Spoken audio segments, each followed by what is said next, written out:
am a little nervous, so just bear with me.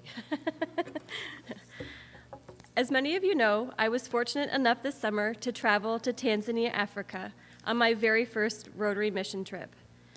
Rotary is one of the largest service organizations in the world. Founded in 1905, there are more than 33,000 clubs in over 200 countries. The motto of Rotary is service above self.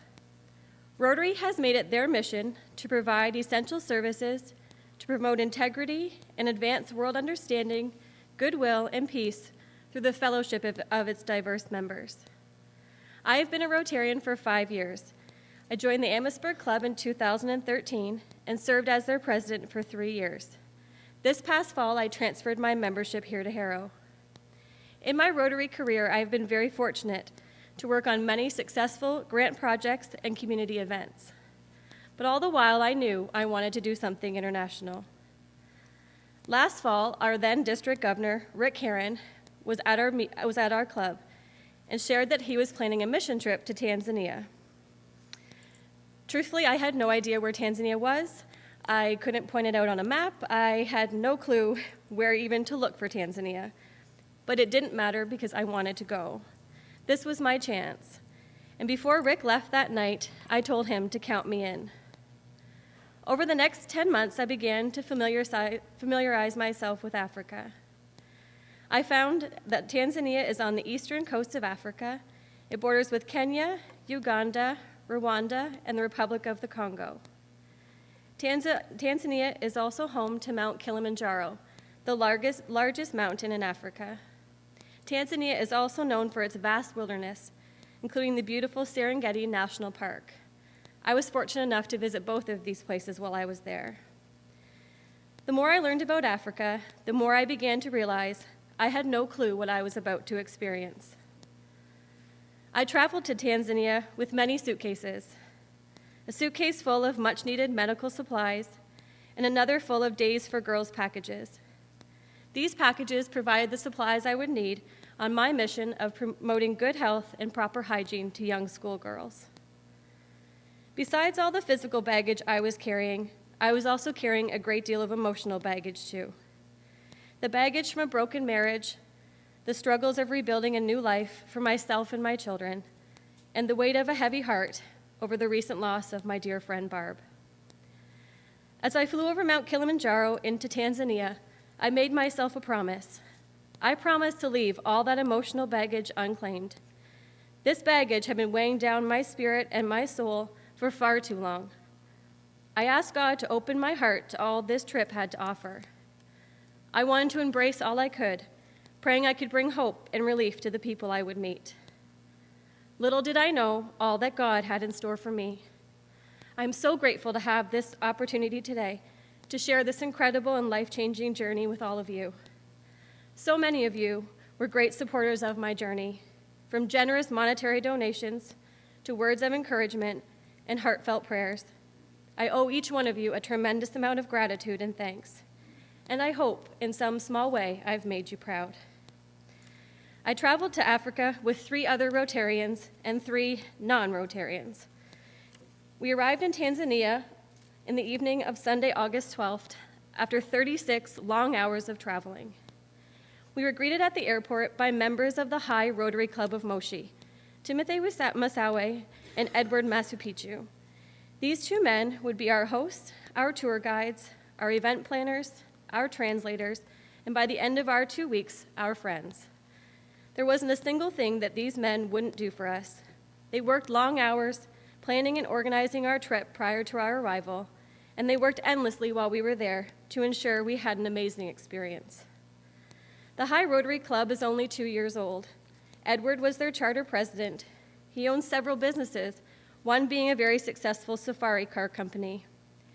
Timothy is the current president of the High Club. He is also a lawyer and the founder and president of a non-for-profit organization called SASCO.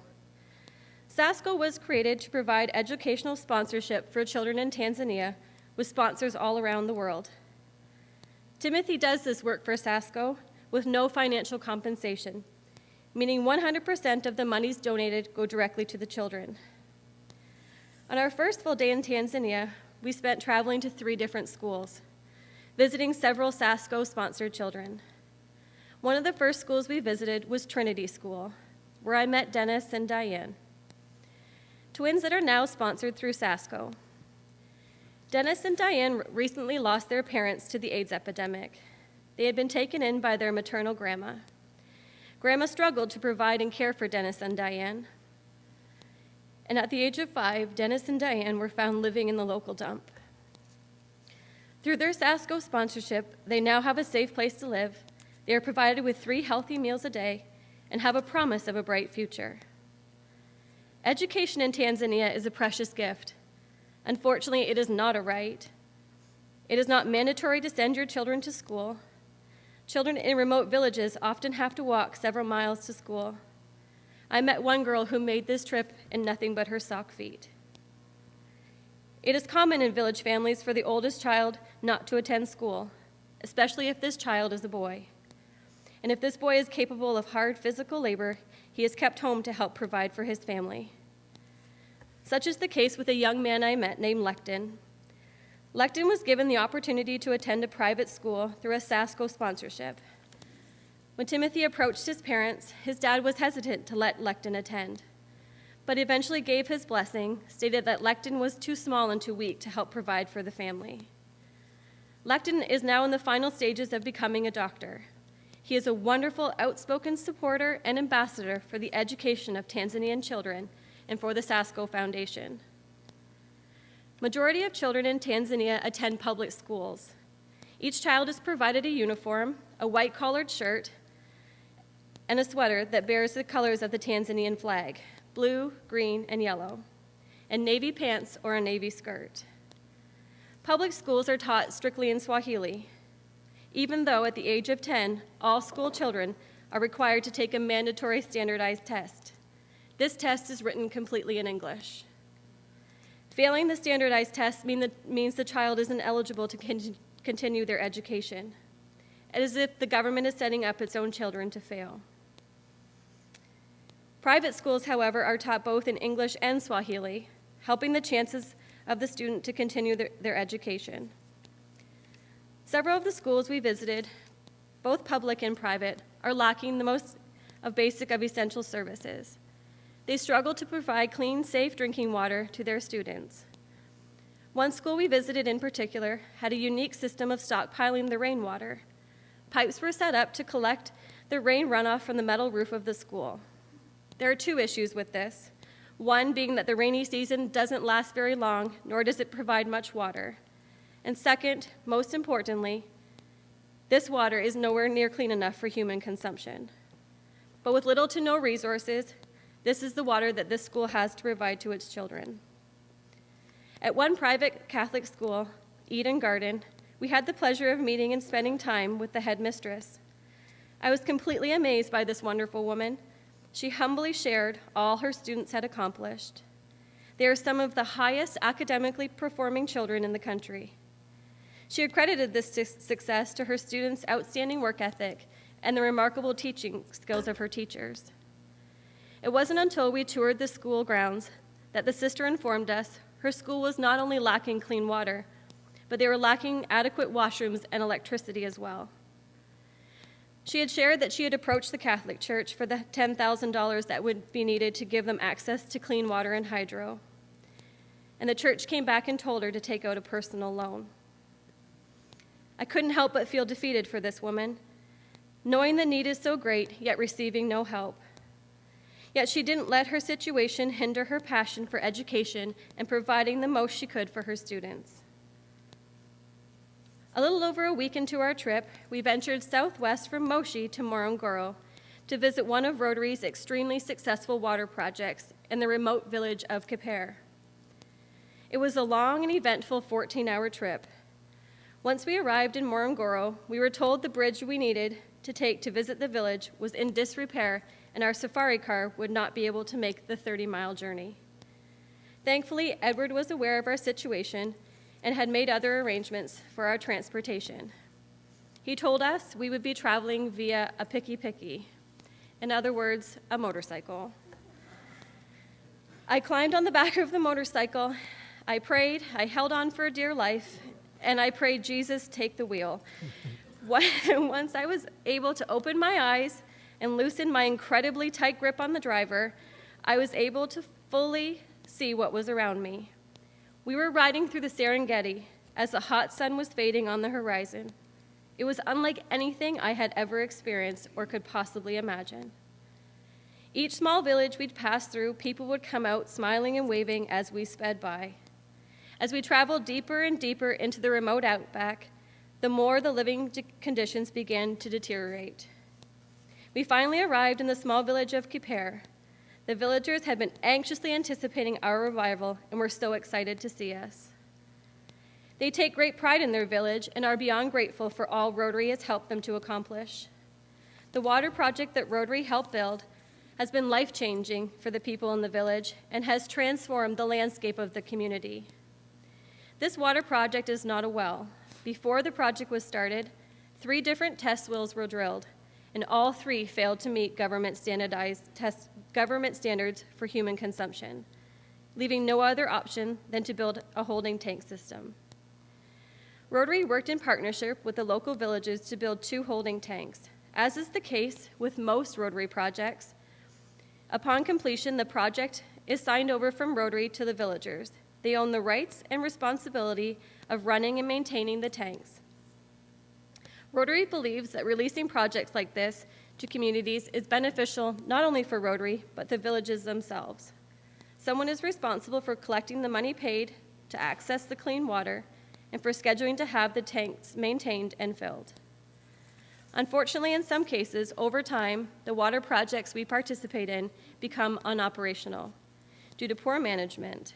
This can happen through mishandling of funds, unscheduled maintenance, and untimely fillings. When a water project is executed properly, the outcome is remarkable. Having access to clean water completely transforms the lives of the villagers and the village itself. People from surrounding communities will travel a great distance to get clean water and oftentimes choose to relocate into the village. The growing population can also bring in other new amenities, such as markets, pharmacies, dispensaries, and other small businesses. The Kipere Water Project has been extremely successful. It was here in the Kipere village I met my Menka. I was taking pictures and singing with a group of small children when a small little hand reached for mine. The tiny hand belonged to a crying little girl. As my eyes met hers, she reached out her arms, wanting for me to pick her up. We had been warned prior to our trip about picking up children, as this can be seen as an invasion of privacy. I quickly scanned the small crowd for someone who may be looking for their crying child. There didn't appear to be anyone. So I bent down and I scooped this precious girl into my arms. With the exception of when I held my own children for the first time, I have never experienced such an intense rush of emotion. It was instant love. It wasn't long before her crying softened and she snuggled right in beside my neck, hanging on to the collar of my t-shirt. I carried her with me as I followed the others on a tour of the village. She became very still, and I had noticed she had fallen asleep, but she never loosened her tight grip on my shirt. I held to her tight as I wanted to make this moment last. I carried her until it was time for our picky ride back. As I gently woke her and bent down to hug her goodbye, she began to cry, and so did I. I knew nothing about this child, yet everything about her seemed so familiar. I kept thinking of the verse, "For this child I have prayed." And all I could do in that moment was pray. I prayed for God to keep her in my heart, and that through me he would bring her all she needs in this life. One of the hardest things I've done was turning my back to leave as she stood there crying. My time in Tanzania was extremely wonderful, and I met some of the best people on my journey. However, there is a dark side to Tanzania, a side I have chosen not to highlight or dwell on today. But through firsthand experience, I know how some undermine the value of human life. I ask for you to please pray for those enslaved, those who have become victims of human trafficking and corruption, may they be freed from all that imprisoned them. I left Tanzania with more baggage than I arrived with, only this time, instead of being weighed down by heartache, loss, and disappointment, I was carrying home a renewed faith, a stronger spirit, a refreshed soul, and a deep sense of calling. And the weeks after returning home, I found Menka was constantly on my mind. I would wake at night thinking and worrying about her. I would pray for her throughout the day. I even shared my encounter with my own kids. They too prayed for her. I reached out to Timothy to share my feelings and concerns. He was able to provide me with information about Menka. First off, he shared that Menka and I have the same birthday.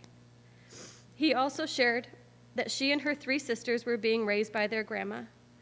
Their family was really struggling, and Menka and her younger sister were becoming extremely malnourished. Their future did not look very bright. This was heartbreaking to hear, and I knew I needed to help. At a church board meeting in October, I was fortunate enough to share Menka's story. As I spoke, I could see the faces of my fellow board members. They too felt the call to bring relief. It was discussed how we as a congregation could help Menka and her family. It was something we all agreed needed to be discussed in depth further, and a decision would be made at a later date. As the meeting drew to a close, I was stopped by several members who had dug into their purses and wallets to personally give to Menka and her family. To say I was overwhelmed was an understatement. But the generosity did not stop there. I shared Menka's story with my family over the Thanksgiving weekend. They too felt compelled to help. My brother and sister-in-law have so generously offered to sponsor Menka's education through SASCO. She will attend private school in January. Through the money that was given at the board meeting, Timothy was able to purchase 10 kilograms of rice, 10 boxes of chicken stock, cooking oil, milk, vitamins, toothbrushes, and toothpaste. These supplies should last Menka and her family for the next 2 months. There is much work to be done in Tanzania, and in all of Africa for that matter. I know Menka's story is just one of countless other heartbreaking stories. But I went to Tanzania feeling heartbroken and helpless myself. But through the grace of God and a tiny little girl, I found my way.